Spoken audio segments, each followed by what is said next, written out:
It's the Thom Hartmann University Book Club, and today we're reading from Arundhati Roy's brilliant book, Capitalism A Ghost Story.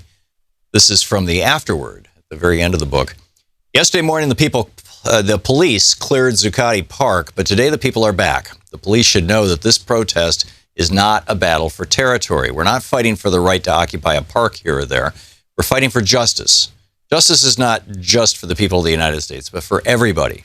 What you've achieved since September 17th, when the Occupy movement began in the United States, is to introduce a new imagination, a new political language into the heart of the empire. You've reintroduced the right to dream into a system that tried to turn everybody into zombies, mesmerized into equating mindless consumerism with happiness and fulfillment. As a writer, let me tell you, this is an immense achievement. I cannot thank you enough. We are talking about justice. Today, as we speak, the Army of the United States is waging a war of occupation in Iraq and Afghanistan. U.S. drones are killing civilians in Pakistan and beyond. Tens of thousands of U.S. troops and death squads are moving into Africa.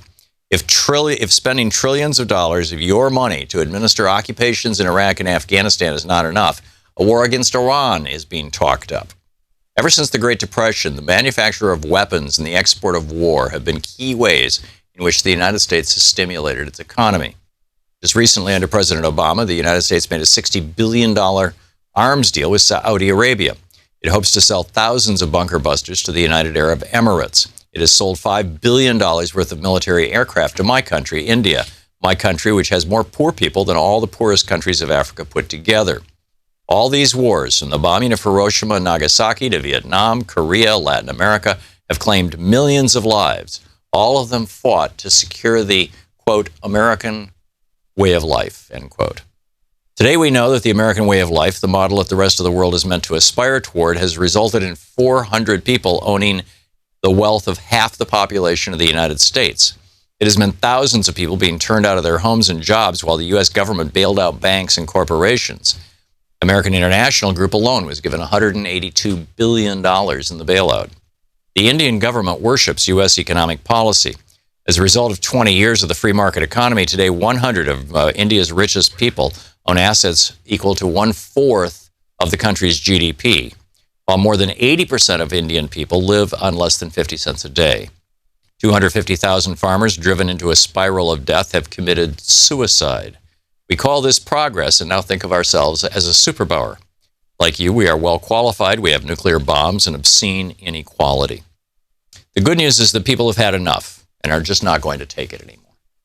The Occupy movement has joined thousands of other resistance movements all over the world in which the poorest of people are standing up and stopping the richest corporations in their tracks. Few of us dreamed that we would see it, the people of the United States on our side, trying to do this in the heart of empire. I don't know how to communicate the enormity of what this means. The 1% say we don't have demands. They don't know, perhaps, that our anger alone would be enough to destroy them. But there are some things, a few pre-revolutionary thoughts I had for us to think about together.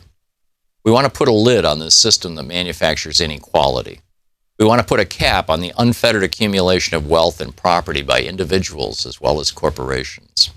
As capitalists and Liddites, we demand 1, an end to cross-ownership in business. For example, weapons manufacturers cannot own TV stations. Mining corporations cannot run newspapers. Business houses cannot fund universities. Drug companies cannot control public health funds.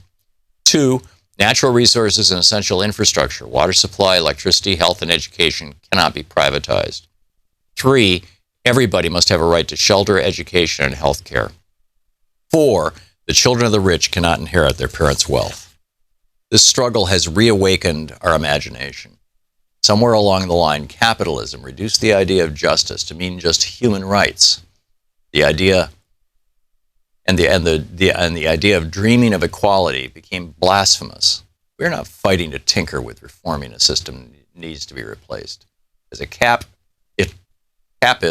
and a Lidite, I salute your struggle. Salam and Zimbad Dad. That's the end of the book. This is from the very opening of it, chapter 1.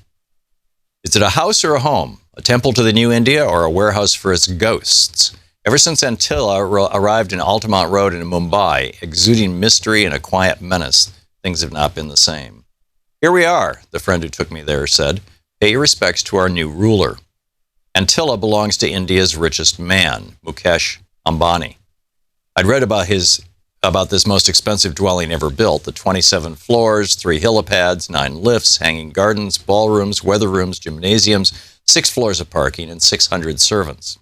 Nothing had prepared me for the vertical lawn, a soaring 27-story high wall of grass attached to a vast metal grid. The grass was dry in patches, bits have fallen off in neat rectangles, clearly trickle down hadn't worked. But gush up certainly has. That's why in a nation of 1.2 billion, India's 100 richest people own assets equivalent to 1/4 of the GDP. And then Arundhati Roy goes on from there talking about how India is kind of an example of capitalism run amok. Capitalism, A Ghost Story by Arundhati Roy.